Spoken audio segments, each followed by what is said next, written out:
मैं डॉक्टर सरोज कुमारी सिन्हा अपने YouTube channel SRJ Hindi academy में आप सबों का एक बार फिर से स्वागत करती हूँ। आज का यह वीडियो जो कि करंट अफेयर्स मई माह के साथ है, तो एक एक सवाल, लगभग 81 सवाल दिए गए हैं जो कि चुनिंदा सवाल है मई माह के। परीक्षा कोई भी हो, वहाँ जीके के इस महत्वपूर्ण सवालों में से 5-7 प्रश्न तो आपको आएंगे ही, तो इसे अवश्य देखिए। जो भी अभ्यर्थी हैं, छात्र हैं, उनके लिए ये बड़े परिश्रम करके मैंने बनाया है, तो कृपया एक एक सवाल के साथ व्याख्या है और उन सवालों के व्याख्याएं जितनी भी दी गई हैं वो सारे के सारे प्रश्न हैं, तो आप इसे अवश्य देखिए, साथ में सारी बातों को नोट भी करते जाइए। तो चलिए मैं शुरू करती हूँ। पहला सवाल है मई माह के इन चुनिंदा सवालों में। पहला सवाल है कि दिए गए सारे प्रश्न बहुवैकल्पिक होंगे, 4 विकल्प दिए रहेंगे, उसमें से एक विकल्प सही विकल्प को चुनना है। आप इसको अपने स्कोर में भी शामिल कर सकते हैं, देखिए कितना आप सही करते हैं, लेकिन प्रतिदिन आपको समाचार पत्र और न्यूज़ सुनना बहुत जरूरी है। तो पहला सवाल है कि भारत में मजदूर दिवस की शुरुआत कब से हुई? कब से हुई? 1 मई 1920, 1 मई 1921, 1 मई 1922 या 1 मई 1923? विकल्प संख्या घ सही है। इससे जुड़ी हुई बातें हैं कि लेबर किसान पार्टी ऑफ हिंदुस्तान ने 1 मई 1923 को मद्रास में इसकी शुरुआत की। इस पार्टी की स्थापना मलयपुरम सिंगारवेलु चेट्टियार ने की थी। जेपी भारतीय कम्युनिस्ट पार्टी के संस्थापकों में से एक थे। 2024 में इस दिवस का थीम है बदलते माहौल में काम पर सुरक्षा और स्वास्थ्य सुनिश्चित करना। तो आपने देखा, यह भी सवाल है एक, यह भी सवाल है एक और यह भी सवाल है एक, तो एक सवाल में 5-6 सवाल तो आपको मिल ही जाएंगे। अगला सवाल देखिए, इंडियन ओवरसीज कांग्रेस के चेयरमैन जिनके द्वारा उत्तराधिकार और विरासत टैक्स पर दिए गए बयान के बाद भारत में लोकसभा चुनाव के बीच काफी चर्चित रही, क्या? उत्तर आपने अगर देखा होगा तो आप जानते होंगे कि सैम पित्रोदा जो थे वो काफी चर्चित रहे, समाचार पत्रों में और न्यूज में ये छाए रहे हैं। तीसरा सवाल है, अमेरिका में बैंकिंग प्रणाली में संकट के चलते अब कौन सा बैंक डूब गया है? FDIC, Republican first, Fulton bank या चेस बैंक? तो ये तीसरा का सवाल ख, विकल्प ख सही है, रिपब्लिकन फर्स्ट बैंक। विकल्प देखिए कि रिपब्लिकन फर्स्ट बैंक एक वाणिज्यिक और धन प्रबंधन सेवाओं का प्रदाता था जिसका मुख्यालय सैन फ्रांसिस्को कैलिफोर्निया में था। अब इसका टेक ओवर कौन ले लिया है? फुलटन बैंक ने कर लिया है। अगले सवाल की तरफ, भारत में कुल कितने बैंक हैं? बैंक की हिंदी अधिकोष होती है 150, 60, 70, तो सही विकल्प है 70। पिछले दिनों मुंबई में किस जाने माने अभिनेता को लता दीनानाथ मंगेशकर अवार्ड दिया गया? सवाल को ध्यान से आप पढ़ेंगे। अमिताभ बच्चन, चित्र देखकर आप समझ गए होंगे, अमिताभ बच्चन सही उत्तर है। हाल ही में वैक्सीन निर्माता संघ IVMA का अध्यक्ष किसे चुना गया है? IVMA का अध्यक्ष किसे चुना गया है? कृष्ण मुथैया, कृष्ण M एला, ऑक्सफोर्ड एस्ट्राजेनिका या इनमें से कोई नहीं? तो कृष्ण M एला, ये जो विकल्प ख सही है। तो कृष्ण M एला जो थे ये बायोटेक के साथ संस्थापक हैं। अब 2024-26 के लिए भारतीय वैक्सीन निर्माता संघ के प्रमुख है। वह सीरम इंस्टीट्यूट CEO अदर्शी पूनावाला का स्थान लेंगे। है ना सारी बातें इंपॉर्टेंट। अब इस अगले सवाल, 7वां सवाल की तरफ आइएगा, खेल से संबंधित। अंतर्राष्ट्रीय क्रिकेट परिषद ICC ने हाल ही में महान धावक उसैन बोल्ट को T20 का ब्रांड एम्बेसडर नियुक्त किया। इस बारे में निम्न में से क्या सही नहीं है? मैंने कई बार कहा है कि प्रश्नों को ध्यान से पढ़िए, क्योंकि जब आप ध्यान से नहीं पढ़ते हैं तो जाना हुआ उत्तर भी गलत होता है, उस समय बहुत अफसोस होता है। बोल्ट जमैका के निवासी हैं, सही है। T20 विश्व कप क्रिकेट का आयोजन 1 से 29 जून 2024 तक वेस्ट इंडीज और अमेरिका में किया जाएगा, यह भी सही है। उसैन बोल्ट ने 2008 में बीजिंग में हुए ओलंपिक खेलों में इतिहास रचा था, यह भी सही है। तो विकल्प संख्या घ इसके लिए सही है। ये सारी बातें हुसैन बोल्ट से संबंधित है, नोट कर लीजिए। आगे बढ़ेंगे। सवाल, हाल ही में इशाक डार किस देश के नए प्रधानमंत्री बने? मैंने पहले से टिक कर दिया है, पाकिस्तान के। भारत और पाकिस्तान, यह विकल्प सही है। भारत और पाकिस्तान ने अपने परमाणु प्रतिष्ठानों की सूची का आदान प्रदान किया। पाकिस्तान ने एडवांस्ड रॉकेट सिस्टम फतह 2 का सफल परीक्षण किया। पाकिस्तान ने आधिकारिक तौर पर ब्रिक्स सदस्यता के लिए आवेदन दिया और पाकिस्तान के स्टार्टअप शी गार्ड ने शीर्ष जलवायु नवाचार प्रतियोगिता जीती। अब इस 9वें सवाल की तरफ आएंगे। हाल ही में आई रिपोर्ट के अनुसार भारत में ई कॉमर्स बाजार कब तक दुनिया का तीसरा बाजार बन जाएगा? बड़ा ही इंपॉर्टेंट सवाल है। ये उत्तर सही है, विकल्प 2030। नोट कीजिएगा, मुख्य बिंदु इससे संबंधित है। इन्वेस्ट इंडिया ने भारत के ई कॉमर्स उद्योग के लिए एक उज्जवल भविष्य की भविष्यवाणी की है, जिसमें 2030 तक 2030 तक 325 अरब डॉलर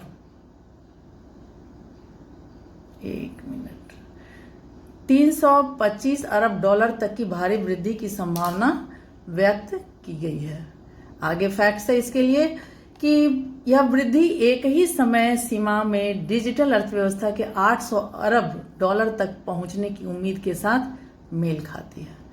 10वां सवाल है कि हाल ही में भारत ने तीरंदाजी विश्व कप में पुरुषों की स्पर्धा में कौन सा पदक जीता है? आप हड़बड़ा करके सवाल अगर नहीं पढ़ेंगे तो गलत हो सकता है। तो इसमें स्वर्ण पदक जीता है, गोल्ड मेडल। ये मैप दिया गया है।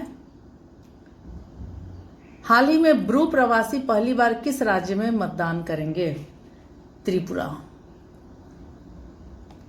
दिव्य कला 2024 इस त्रिपुरा से संबंधित इंपॉर्टेंट बातों को मैंने यहाँ रख दिया है कि आप कभी भी कोई सवाल आए तो आप वहाँ पीछे नहीं हटेंगे। दिव्य कला 2024 का उद्घाटन अगरतला में हुआ था। ई कैबिनेट प्रणाली लागू करने वाला चौथा राज्य त्रिपुरा बना है। त्रिपुरा सरकार ने महिलाओं के लिए गुलाबी शौचालय स्थापित करने की घोषणा की है। त्रिपुरा में महाराजा वीर विक्रम की 115वीं जयंती मनाई गई है। त्रिपुरा में ऐतिहासिक खर्ची पूजा शुरू हुई है। सौरभ गांगुली त्रिपुरा के टूरिज्म के ब्रांड एम्बेसडर बने हैं और त्रिपुरा के मुख्यमंत्री ने स्वदेशी मसाला वितरण कार्यक्रम का उद्घाटन किया है। ये सब सारी मुख्य बातें हैं उस सवाल से रिलेटेड। हाल ही में किसने मिस यूनिवर्स ब्यूनस आयर्स का खिताब जीता है? तो ये सवाल जो है ऑप्शन है सेनिस फ्लासियोस, मैरी हर्फ, एलेजांद्रा मारिसा रोड्रिग्स या वंशिका परमार। तो मारिसा रोड्रिग्स, ये आपने अगर कभी एक बार भी सुना होगा तो दिमाग में होगा, यह विकल्प इसका सही है। भारतीय सिनेमा की पहली फिल्म कौन थी? तो पहली फिल्म यह आलम आरा थी, आप जानते होंगे। यह बोलती हुई फिल्म थी और ख राजा हरिश्चंद्र इसका सही विकल्प होगा। भोजपुरी में यह 7 अक्षर वाली पुरानी हिंदी फिल्म यह भी है मशहूर इसके लिए। प्रश्न आ सकता है 7 अक्षर वाली फिल्म, तो आप इसको भी डाल सकते हैं, राजा हरिश्चंद्र को। ठीक है, आगे बढ़ेंगे। मुख्य बिंदु इससे है कि 3 मई 1913 में यह फिल्म बनी। मुंबई के कोरोनेशन सिनेमा घर से यह रिलीज हुई। दादा साहेब फाल्के ने इस फिल्म का निर्देशन, निर्माण एवं लेखन किया। सारी इंपॉर्टेंट बातें हैं। 40 मिनट की इस फिल्म को बनाने में 7 महीने से ज्यादा समय लगे।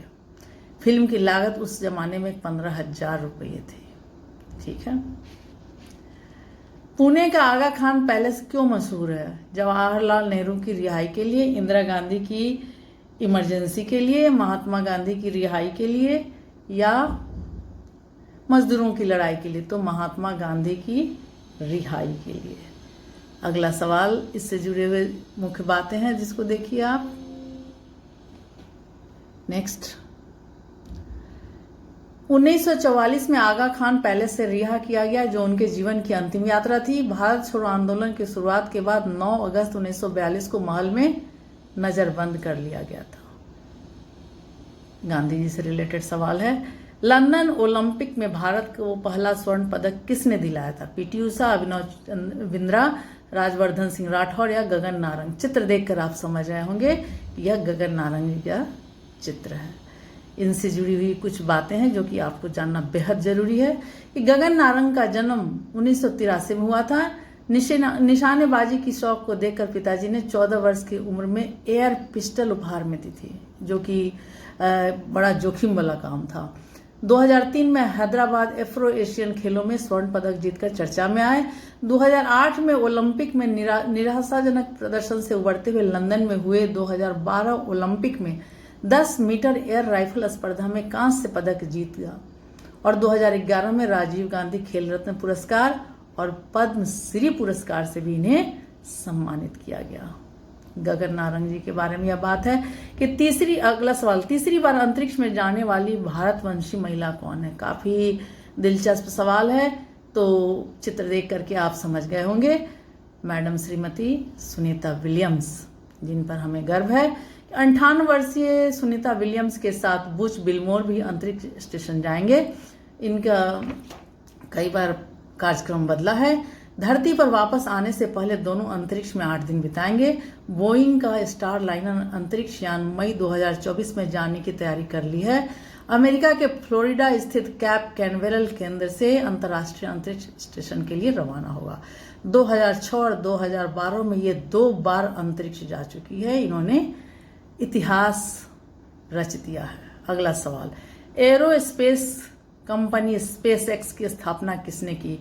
धीरूभाई अंबानी, रतन जी टाटा, एलन मस्क या विजय शेखर शर्मा? तो एलन मस्क उद्यमी जो थे, एलन मस्क, इनका यह चित्र है। आगे देखिए, आतिथ्य मैंने लिखा है। आतिथ्य उद्योग में अतिथि उद्योग में ओयो रूम्स के संस्थापक कौन है? रितेश अग्रवाल, श्रद्धा शर्मा, भावेश अग्रवाल या विजय शेखर शर्मा? तो रितेश अग्रवाल, इनका यह चित्र है। ओयो आप देखते होंगे हर जगह, यह काफी सस्ता और सुविस्ता कमरे मिलते हैं। ओयो होटल के कमरे ऑनलाइन प्लेटफॉर्म के साथ बहुत उचित कीमतों पर उपलब्ध है। 17 साल की उम्र में दुनिया में सबसे कम उम्र के स्वनिर्मित अरबपतियों की सूची में दूसरे स्थान पर पुरस्कृत हुए। दिलचस्प बातें इस वीडियो में दी गई है, अवश्य देखिए। 1 बार नहीं, 2 बार नहीं, 3 बार भी देख सकते हैं आप। 19वां सवाल, हाल ही में किस देश ने चंद्रमा के अंधेरे हिस्से से मिट्टी वापस लाने के लिए चांग-ई 6 प्रोब लॉन्च किया? चीन, भारत, रूस, अमेरिका? तो यह उत्तर सही है, चीन, चाइना ने। इंपॉर्टेंट फैक्ट्स देखिए इससे जुड़ी हुई।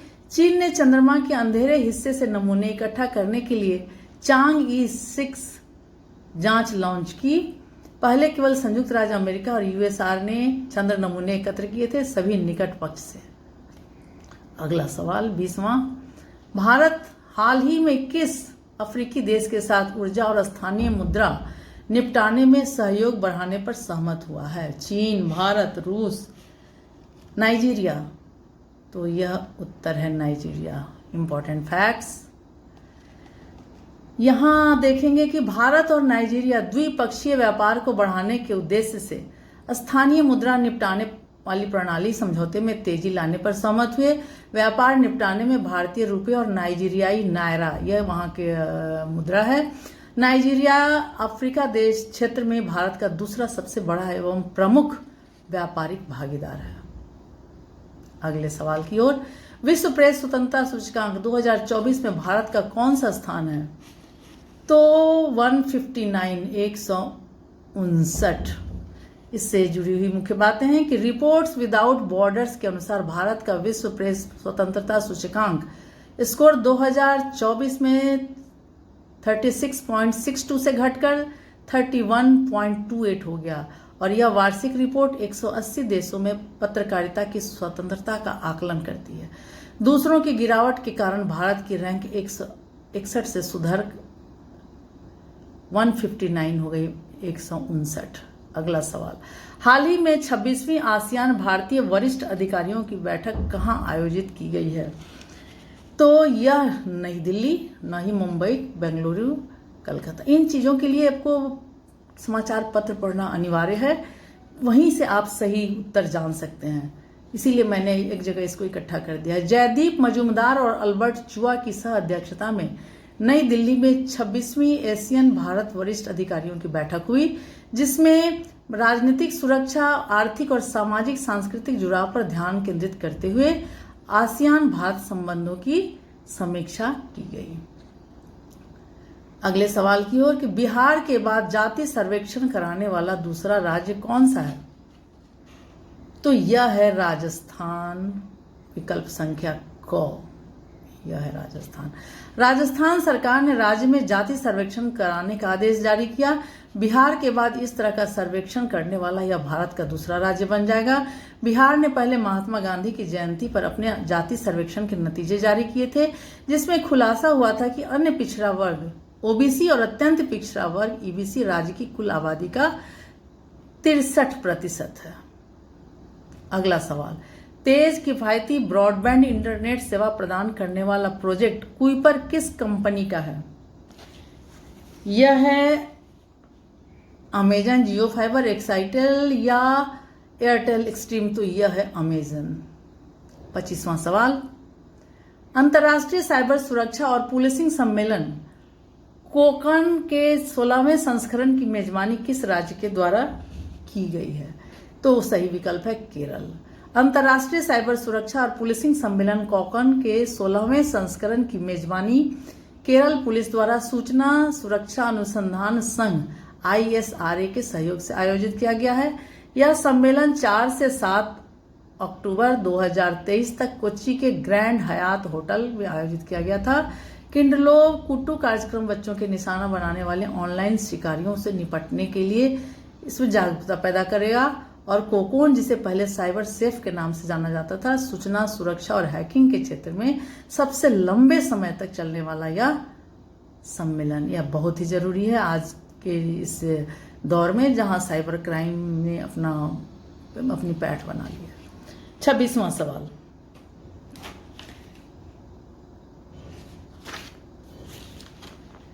सबसे कम उम्र के परम वीर चक्र विजेता योगेंद्र सिंह यादव। तो ये बिल्कुल ही सरल है। दक्षिण अफ्रीका के पहले अश्वेत राष्ट्रपति चित्र दिया गया है नेल्सन मंडेला। विकल्प संख्या ग। इनसे जुड़ी हुई कुछ मुख्य बातें हैं, क्योंकि यह जानना जरूरी है कि 1994 में दक्षिण अफ्रीका के प्रथम राष्ट्रपति बने। उनके चुनाव से दक्षिण अफ्रीका में 300 से अधिक वर्षों के श्वेत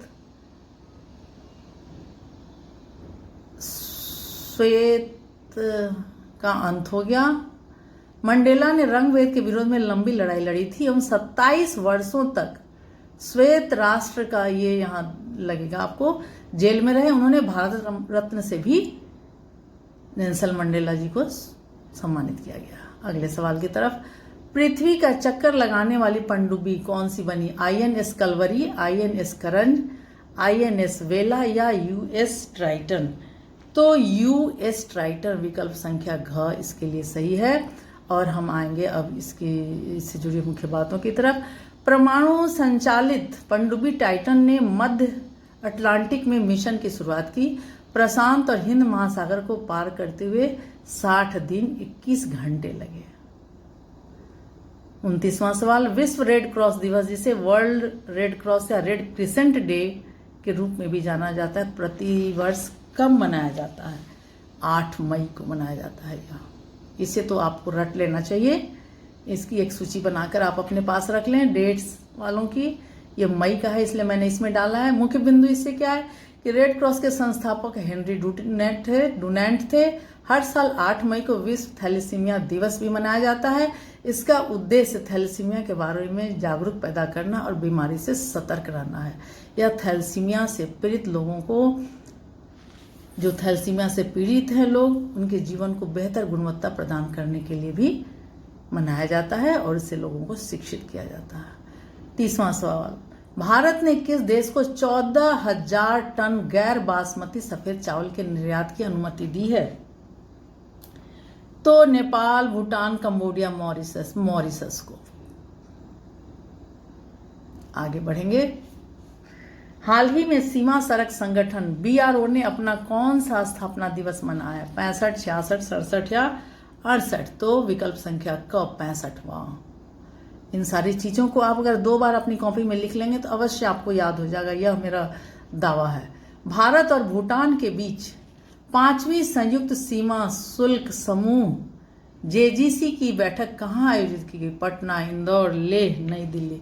तो यह लेह में आयोजित की गई। अगले सवाल की तरफ। वैज्ञानिक थॉमस एल्वा एडिसन ने 13 मई 1880 में इलेक्ट्रिक ट्रेन का, 1 मिनट इसको थोड़ा ऊपर करना पड़ेगा, इलेक्ट्रिक ट्रेन का ट्रायल लिया था जो डिब्बों वाला था। वो कौन सा ट्रायल था? पहला, दूसरा, तीसरा या चौथा? तो यह पहला। अगले इससे जुड़ी हुई बातें कि 2 डिब्बों की इस ट्रेन को लगभग आधा किलोमीटर के ट्रैक पर चलाया गया था। एडिसन के इस प्रयास को इलेक्ट्रिक इंजन बनाने के पहले प्रयासों में गिना जाता है। 34वां, बिना ऑक्सीजन के एवरेस्ट पर पहुंचने वाली प्रथम महिला कौन थी? तो इसका सही विकल्प क्या हैगा? बछेंद्री पाल जो थी वो प्रथम भारतीय महिला थी। एलिसन हरग्रीव्स, शिवांगी पाठक या जुंको ताबोई? तो इसका सही विकल्प है एलिसन, बिना ऑक्सीजन के ये गई थी। ये तो पहली प्रथम भारतीय महिला थी। और जुंको ताबेई जो है, यह विकल्प जो दिया गया है, यह विश्व की प्रथम महिला थी जो जापान की थी, जुंको ताबेई। इस प्रश्न का सही विकल्प यह है क। अन्य बातों को मैं इसलिए बता देती हूँ कि यही सारी बातें आपको उस प्रश्न से रिलेटेड मिल जाएगी। 35वां सवाल है, हाल ही में इदाशिशा नोंगरांग को किस राज्य की पहली महिला पुलिस महानिदेशक DGP नियुक्त किया गया है? जम्मू कश्मीर, ओडिशा, मेघालय या सिक्किम? तो यह उत्तर है सही, मेघालय। अगला सवाल, इससे जुड़ी हुई मुख्य बातें हैं। इदाशिशा नोंगरांग ने राज्य के मातृसत्तात्मक समाज में बाधाओं को तोड़ते हुए मेघालय की पहली महिला पुलिस महानिदेशक के रूप में इतिहास रचा और 1992 में खासी समुदाय से, वहां की यह एक जाति है, जनजाति खासी, भारतीय पुलिस सेवा की सदस्य है। अगला सवाल कि क्रिकेट कॉलिन मुनरो, जिन्होंने हाल ही में अंतर्राष्ट्रीय क्रिकेट से संन्यास की घोषणा की थी, किस देश से संबंधित हैं? तो ये है न्यूजीलैंड। आप इसके मुख्य बिंदुओं को पढ़कर समझ जाएंगे। न्यूजीलैंड के अनुभवी क्रिकेट खेलने वाले क्रिकेटर जो थे कॉलिन मुनरो ने ब्लैक कैप्स के साथ 123 मैचों में करियर के बाद अंतर्राष्ट्रीय क्रिकेट से संन्यास ले लिया। वो आखिरी बार 2020 में न्यूजीलैंड के लिए खेले थे। अगला सवाल, हाल ही में खबरों में देखी गई कावासाकी बीमारी क्या है? कावासाकी एक तरह की बीमारी है, एक दुर्लभ हृदय रोग है, एक दुर्लभ यकृत रोग है, एक दुर्लभ आंत रोग है या एक दुर्लभ आमाशय रोग है? तो इसका एक दुर्लभ हृदय रोग है यह, विकल्प संख्या क। इससे जुड़ी हुई बातों को पढ़िए आप। कावासाकी रोग से पीड़ित 2 बच्चियों का कोयम्बटूर मेडिकल कॉलेज अस्पताल में सफलतापूर्वक इलाज किया गया। यह रोग एक दुर्लभ हृदय रोग है। मुख्य रूप से 5 वर्ष से कम उम्र के बच्चों को यह प्रभावित करता है, जिसमें तेज बुखार और ब्लड वेसल्स में सूजन हो जाती है। यह बच्चों में हृदय रोग का एक महत्वपूर्ण कारण है जो कोरोनरी आर्टरी को लक्षित करता है। लक्षणों में क्या क्या है? बुखार, दाने, सूजे हुए हाथ पैर और सूजन वाली श्लेष्मा झिल्ली शामिल है। ये जानकारी आपको बहुत जरूरी था देना। 12 मई को मनाने वाला अंतर्राष्ट्रीय नर्स दिवस का इतिहास किस मशहूर नर्स से जुड़ा हुआ है? तो आप सभी जानते होंगे, फ्लोरेंस नाइटिंगेल जो थी ये है, ये इटली की निवासी थी। इन्हें the lady with the lamp के नाम से भी जाना जाता है। यहाँ मैंने दिया है, इटली की थी, लेडी विद द लैम्प के नाम से जाना जाता है क्योंकि वो घायल सैनिकों को की देखभाल के लिए रात में घूमती थी। फ्लोरेंस नाइटिंगेल ने नर्सिंग की महिलाओं के लिए एक पेशे के रूप में बदल दिया, जो कि बड़ा ही नेक कार्य है। अगला सवाल, हाल ही में United Nations forum on forests UNFF का 19वां सत्र कहाँ आयोजित किया गया? Denmark, Myanmar, New York. तो सही विकल्प है न्यूयॉर्क। आप सभी विकल्पों को ध्यान से पढ़ेंगे, उसके बाद ही टिक करेंगे। वनों पर 19वां संयुक्त राष्ट्र फोरम हाल ही में न्यूयॉर्क में आयोजित किया गया था, जिसका उद्देश्य वैश्विक वन प्रबंधन, संरक्षण और म्यांमार स्थिरता को बढ़ावा देना है। ICOSOC के तहत 2000 में स्थापित इसमें संयुक्त राष्ट्र के सभी सदस्य देश और विशेष एजेंसियां शामिल हैं, जिसमें भारत का एक संस्थापक सदस्य है। इसका उद्देश्य वन मुद्दों के प्रति दीर्घकालिक राजनीतिक प्रतिबद्धता को मजबूत करना और उनके सतत विकास को बढ़ावा देना है। अगला सवाल, हाल ही में खबरों में रही हिंडन नदी किस नदी की सहायक नदी है? तो हिंडन नदी यमुना नदी।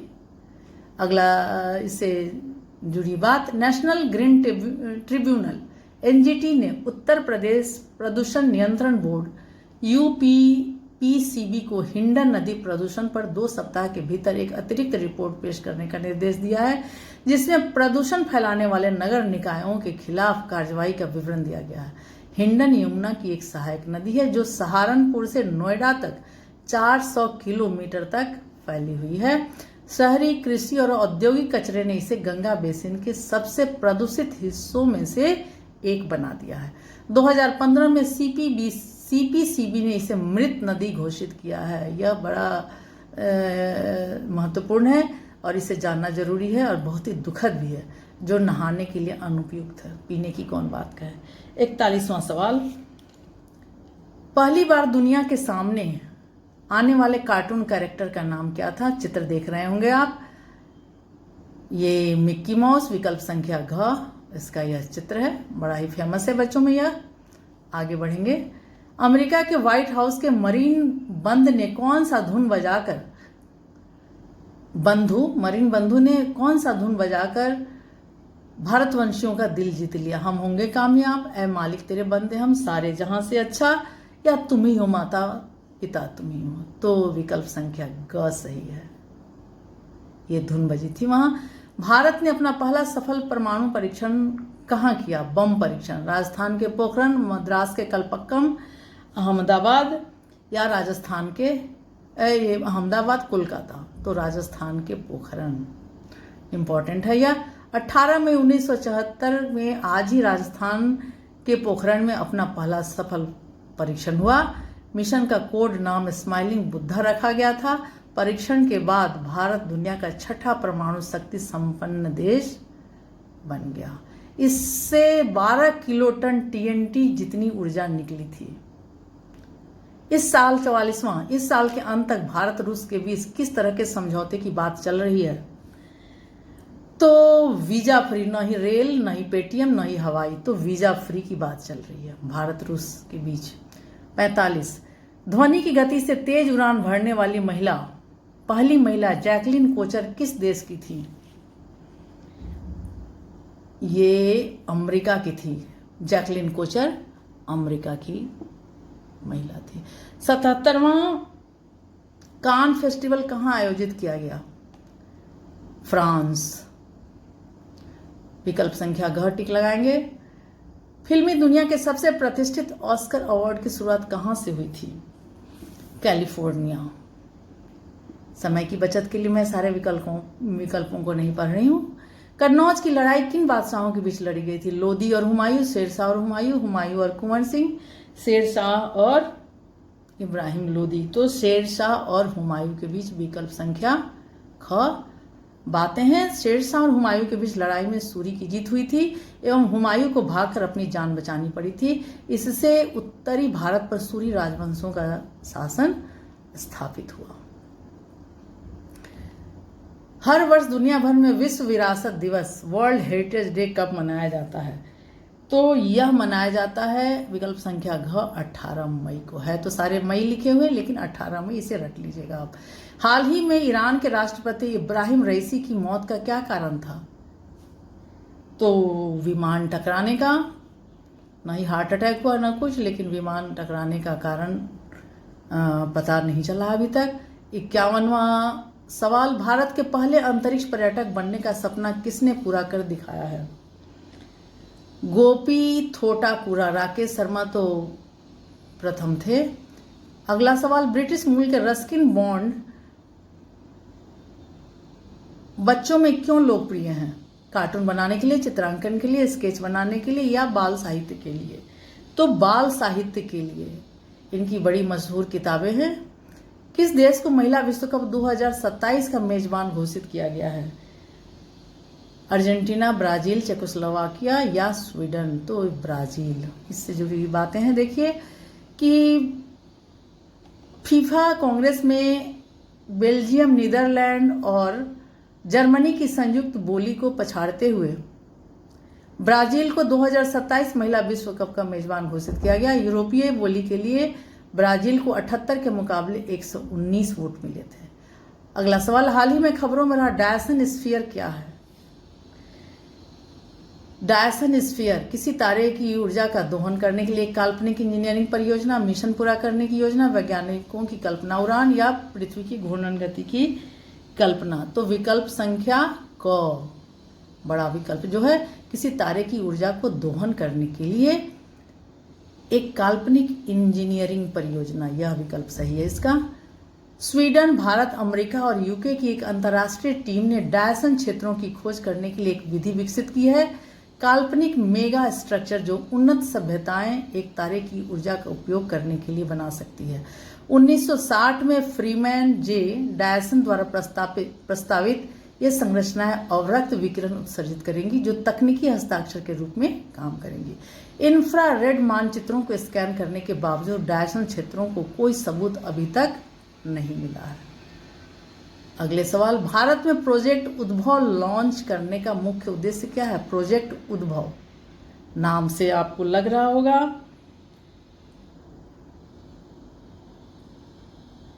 एक मिनट,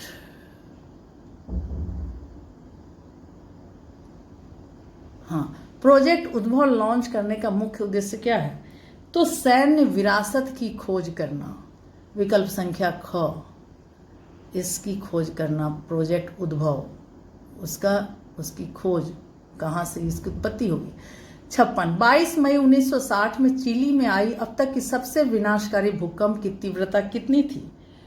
तो 9.5, विकल्प संख्या ग, ये इंटेंसिटी थी अर्थक्वेक की। थाईलैंड ओपन सुपर 500 बैडमिंटन का पुरुष डबल्स खिताब किसने जीता? चेन बियांग, लिu यी या चिराग शेट्टी व सात्विक साईराज? ये इन्होंने चिराग शेट्टी व सात्विक साईराज रेंकी रेड्डी। अगला सवाल, नागरिकता संशोधन कानून सीएए के तहत पाकिस्तान, बांग्लादेश और अफगानिस्तान में भारत आए कितने गैर मुस्लिम प्रवासियों को पिछले सप्ताह पहले चरण में भारतीय नागरिकता प्रदान की गई? बड़ा ही महत्वपूर्ण सवाल है। तो 300, विकल्प घ। Supreme court bar association SCBA के नए अध्यक्ष कौन बने? कपिल सिब्बल जी है। विकल्प संख्या क, इसको टिक करेंगे हम। ओपन नेटवर्क और फॉर डिजिटल कॉमर्स स्टार्टअप महोत्सव कहाँ आयोजित किया गया? मुंबई, बेंगलुरु, एक मिनट, मुंबई, बेंगलुरु, नई दिल्ली या गांधीनगर? एक मिनट, हाँ, तो इसका सही उत्तर है नई दिल्ली। अगले सवाल की ओर, हाल ही में काठमांडू में एक भव्य कार्यक्रम में किसे मिस पिंक नेपाल चुना गया? इसे अनमोल रॉय। विकल्प संख्या घ पर आएंगे। 44वां घर वापसी दिवस किस देश में मनाया जाता है? बांग्लादेश। अगले सवाल की तरफ, 26 मई की रात बंगाल की खाड़ी से उठे चक्रवात को क्या नाम दिया गया? यह अभी सुर्खियों में है। रेमल। मौसम का असर आपको नजर आ रहा होगा। हर साल जैव विविधता के संरक्षण और सतत उपयोग को बढ़ावा देने के लिए दुनिया भर में अंतर्राष्ट्रीय जैव विविधता दिवस, इंटरनेशनल बायोडाइवर्सिटी डे के रूप में कब मनाया जाता है? 22 मई। इंपॉर्टेंट है। ये सारे मई से के सवाल हैं, मई मंथ के। तो देखिए आप, जैव विविधता के मुद्दों के बारे में समझ और जागरूकता बढ़ाना इसका काम है। और 22 मई विशेष महत्व रखती है क्योंकि यह जैविक विविधता पर कन्वेंशन और ब्राजील के रियो डी जेनेरियो ने पृथ्वी शिखर सम्मेलन को अपनाने की याद दिलाती है। इस बार का थीम क्या है? योजना का हिस्सा बने। नोट कीजिए। चुनाव के दौरान उपयोग में आ रहे एक शब्द शेफोलॉजी का प्रयोग पत्रकारिता जगत में हो रहा है। धड़ल्ले से समाचारों में सुनेंगे आप। चुनावी आंकड़ा, चुनावी विश्लेषण, ये एनालिसिस, किस पार्टी को कितने मत मिलेंगे, क्या रुख रह रहा है, ये सारी बातें उसमें जानी जाती। सेफोलॉजी राजनीति विज्ञान का एक प्रभाग है जो परीक्षा के साथ साथ चुनावी और सांख्यिकीय विश्लेषण से संबंधित है। जो लोग सेफोलॉजी का अभ्यास करते हैं उन्हें सेफोलॉजिस्ट कहा जाता है।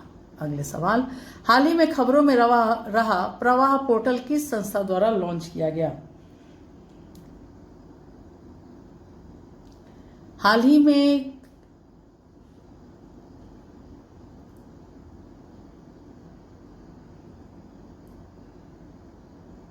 किस संस्था द्वारा प्रवाह पोर्टल, आरबीआई, करेक्ट, सॉरी, इसका ये विकल्प सही है, आरबीआई। अगले सवाल की ओर, 2024 एशियाई जिम्नास्टिक चैंपियनशिप में स्वर्ण पदक जीतने वाली दीपा कर्माकर, चित्र से देख करके आप समझ गए होंगे। दीपा कर्माकर, त्रिपुरा की दीपा कर्माकर ने एशियाई चैंपियनशिप में स्वर्ण पदक जीतने वाली भारतीय जिम्नास्ट बनकर इतिहास रच दिया। उन्होंने उज्बेकिस्तान के ताशकंद में 2024 एशियाई महिला कलात्मक जिम्नास्टिक चैंपियनशिप में महिलाओं के वोल्ट फाइनल में भाग लिया। अगला सवाल, हाल ही में गीता नास नौसादा को किस देश के राष्ट्रपति के रूप में दोबारा चुना गया? तो लिथुआनिया। गीता नास नौसादा न्यूज में है अभी। अगले सवाल की ओर, प्रोग्रामिंग लैंग्वेज जावा को 1985 में किसने लॉन्च किया था? सन माइक्रोसिस्टम्स, ये सही विकल्प है। आगे बढ़ेंगे। इसे जेम्स गोसलिंग ने विकसित किया था। आज यह दुनिया का सबसे लोकप्रिय प्रोग्रामिंग लैंग्वेज में से एक है जावा। इसका उपयोग सॉफ्टवेयर, वेब डेवलपमेंट और मोबाइल फोन प्रोग्रामिंग में किया जाता है। अगला सवाल, ब्रिटेन में आम चुनाव होने की तिथि कब निर्धारित हुई? तो सही विकल्प है 4 जुलाई, घ। हाल ही में 12 मई को नेपाल के कामी रीता शेर्पा ने माउंट एवरेस्ट पर चढ़ाई कर इतिहास रच दिया। इसके पूर्व कितनी बार एवरेस्ट पर चढ़ चुके हैं? ये 29 बार, इनका 30वां अटेम्प्ट था। यह इसमें सफल रहे और इनको इसीलिए एवरेस्ट मैन के नाम से भी जाना जाता है। दुनिया की सबसे ऊंची चोटी पर सबसे अधिक बार चढ़ने का अपना ही रिकॉर्ड इन्होंने तोड़ दिया है। 72वां सवाल, 24 मई 1862 में लंदन में दुनिया की पहली मेट्रो ट्रेन कहाँ चलाई गई? Parliament square, metropolitan underground, tower bridge या लंदन आई? तो मेट्रोपॉलिटन अंडरग्राउंड। नेक्स्ट सवाल, ट्रिपल एम्यूटी व्यक्ति जिसके 2 पैर और 1 हाथ न हो या 2 हाथ और 1 पैर न हो, मतलब 3 ट्रिपल एम्यूटी के बावजूद माउंट एवरेस्ट के बेस कैंप तक पहुंचने वाले व्यक्ति जिन्होंने विश्व रिकॉर्ड बनाया वो कौन थे? टिंकेश कौशिक। नोट कीजिए। 74वां सवाल, भारत ने किस देश में विनाशकारी भूस्खलन के मद्देनजर $1 मिलियन की सहायता राशि देने की घोषणा की है? तो इसका पापुआ न्यू गिनी उत्तर सही है। यह एशियाई पंजा कुश्ती चैंपियनशिप में भारत ने कुल कितने पदक जीते हैं? 7 पदक। ये नोट कीजिए। टाटा कंसल्टेंसी टीसीएस ने किस देश के बर्गन बैंक के साथ समझौते पर हस्ताक्षर किए हैं? तो कुवैत, कतर, सऊदी अरब नहीं है, ओमान भी नहीं है, उत्तर है कुवैत। अगला सवाल है 77, ICC men's player of the month अप्रैल 2024 किसे चुना गया है? मोहम्मद वसीम को। कैमरून गणराज्य में भारत का अगला राजदूत किसे नियुक्त किया गया? राकेश रंजन,